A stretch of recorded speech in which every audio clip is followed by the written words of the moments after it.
All right, Shalom. First and foremost, I want to begin by giving all honor, glory, and praises to Yahweh, Bahashem, Yahweh Shai, Bahashem, Rakakwadash. Double honors to the elders and apostles of Great Millstone, and Shalom to you brothers that are laboring and pushing this word in truth and sincerity and with charity. I'm the brother Abraham from the camp here in GMS Chicago, coming back at you with another lesson. All right, this is just something that the brother Kowal shared with the camp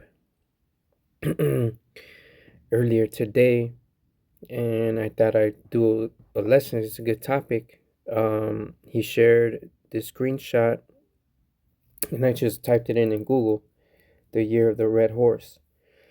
All right, AI overview. The year of the red horse, also known as the year of the fire horse, is a 2026 in the Chinese zodiac, starting February 17th, 2026. And signifies powerful energy, passion, rapid change, and bold action. Um, occurring only once every 60 years, this rare combination amplifies the horse's natural drive with a fury element, suggesting a time of intense innovation, transformation, and unstoppable forward momentum. And that's the direction that this age that we're living in is moving towards, or rapid change. Okay, let's start off with one scripture. Um, let's see, I believe it's here in the 4th chapter.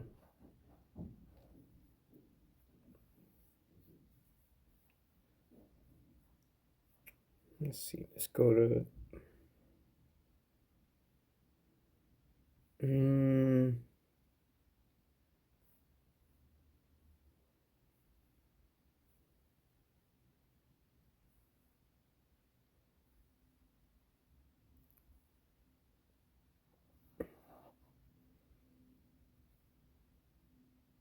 bear with me a second here.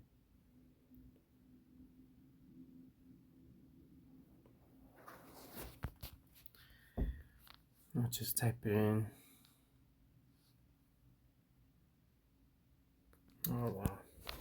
All right, so 2nd Ezra 4 and 26. It says, "Then answered he me and said, The more thou searchest, the more thou shalt marvel, for the world hasteth fast to pass away," right? Meaning this age is hasting fast to pass away, right? Because we know, as the scriptures say, that one generation passes, all right, and the earth abideth forever, right? So this age, from 2nd Ezra, the 6th chapter, the 9th verse, it says that Esau is the end of the world, and Jacob is the beginning of it that followeth, right? So when you go back to what the Chinese zodiac is for the year of the fire horse, or the red horse, suggesting a time of intense innovation, transformation, and unstoppable forward momentum, right? So how is that going to happen? When you keep reading in the 2nd Ezra, the 4th chapter, it says, "And cannot comprehend the things that are promised to the righteous in the time to come, for this world is full of unrighteousness and infirmities. But as concerning the thing whereof thou askest me, I will tell thee, for the evil is sown, but the destruction thereof is not yet come. If therefore that which is sown be not turned upside down, and the place where the evil is sown pass not away, then cannot it come that is sown with good." So this age that we are in is where the evil is sown, and the evil has spread its roots all over the planet Earth, all right, and we see the fruits of it. But now that this truth has come to light, right?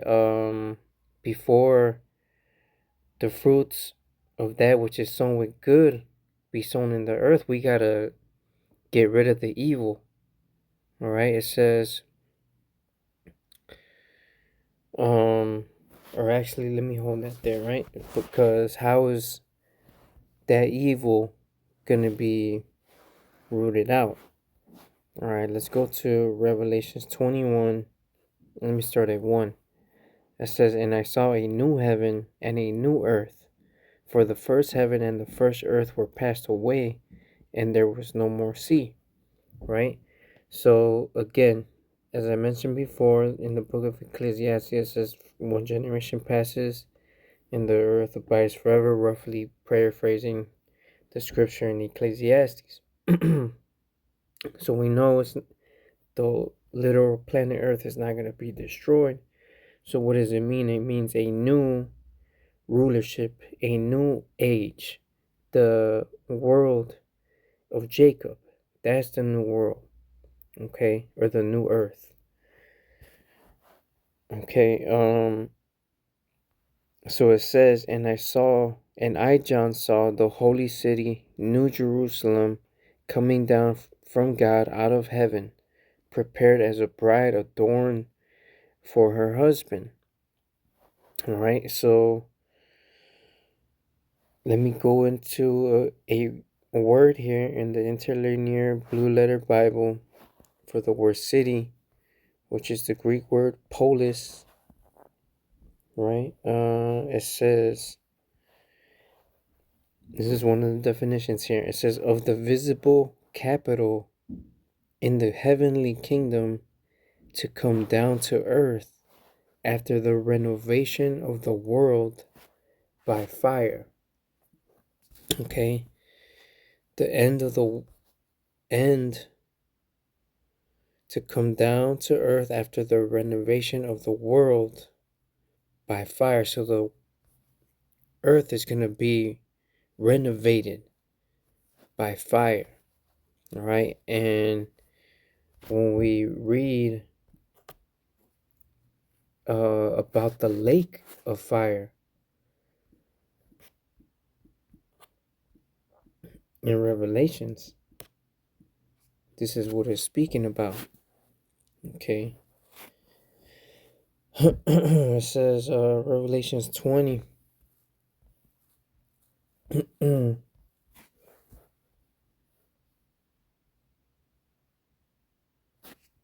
And 13, and the sea gave up the dead which were in it, and death and hell delivered up the dead which were in them, and they were judged every man according to their works. So first it says death and hell, right? Because when you die, you go what? Down to the grave. So they're synonymous with each other. It's not a literal place, like the Catholic and Christian Church like to say, that there's a place where you literally burn forever. Okay. It's talking about the destruction and the judgment that Babylon the Great is going to receive. Okay. It says, "And death and hell were cast into the lake of fire. This is the second death." All right. So the lake of fire is here in America. All right. Because when John saw this, he described it as a lake of fire, right? He saw the vision from a bird's eye view of America. And when you see the whole landmass of America on fire, it's going to look like a lake that's on fire. Okay? And that's how we described it. This is the second death. What is the first death? The first death was during the time of Noah and the flood. Okay? And that is when the world was renovated by water. But this time, right, we know that after the Lord did that, he made a covenant that he wouldn't destroy the world by water ever again. So this time, okay, it's going to be by fire, which both water and fire are cleansing agents. All right, in the law, you have a law of when we go to war and we gather the spoils of the other nations, we got to cleanse the spoils, right? So, um, any precious metals we would cleanse with the fire, right? But say we spoil a bunch of garments and a bunch of wardrobe stuff, right? If we put that in the fire, it's gonna burn. So how do we cleanse that with water? All right. So let me read this here in 2 Peter 3 and 5. Let's read it in the NLT, see how it says it, right? It says, and they deliberately forget that God made the heavens by the word of his command and brought the earth out from the water and surrounded it with water. Then he used the water to destroy the ancient world with a mighty flood. And by the same word, the present heavens and the earth have been stored up for fire. They are being kept for the day of judgment when ungodly people will be destroyed. Right? That's going to be the second death. Okay? The judgment upon the great whore that we read about in Revelations. This is going to be the lake of fire. Okay? And it goes on to say, right, to verse 10, it says, but the day of the Lord will come as unexpectedly as a thief. Then the heavens will pass away with a terrible noise, and the very elements themselves will disappear in fire, and the earth and everything in it will be found to deserve judgment. All right?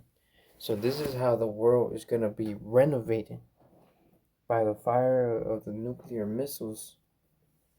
All right, mainly here in America, okay, because when we read the prophecy in Isaiah, the 13th chapter,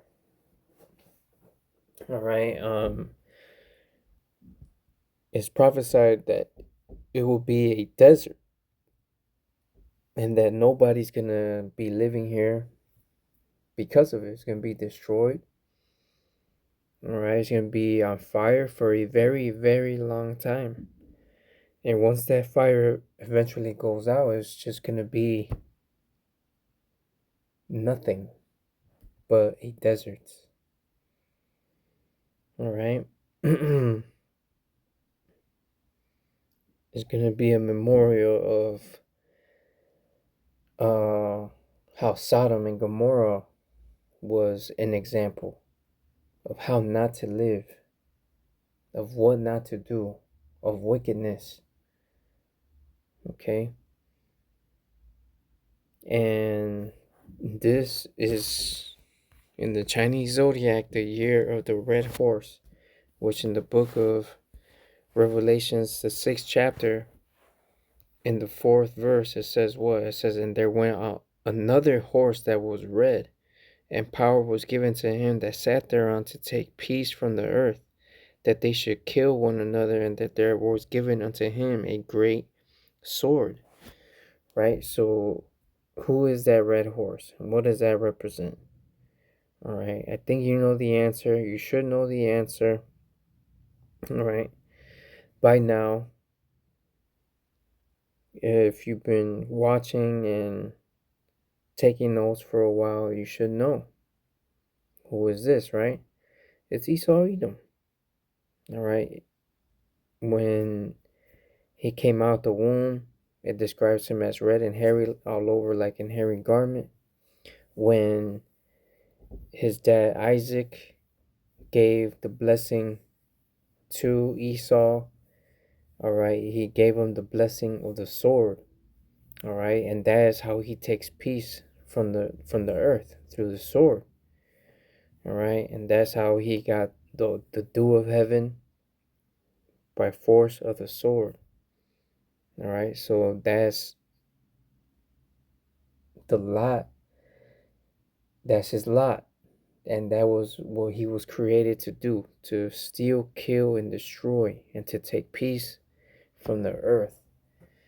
All right, but now it's time for the end of his age. We're at the end of it. All right, and that's why the world is hasting fast to pass away. All right, but I'm gonna go ahead and end it there. Lord willing, this video was edifying. As always, our honor, glory, and praises goes to Yahweh Bahashem, Yahweh Shai, Bahashem Rakakwadash. Double honors to the elders and apostles of Great Millstone. Until the next time, Shalom.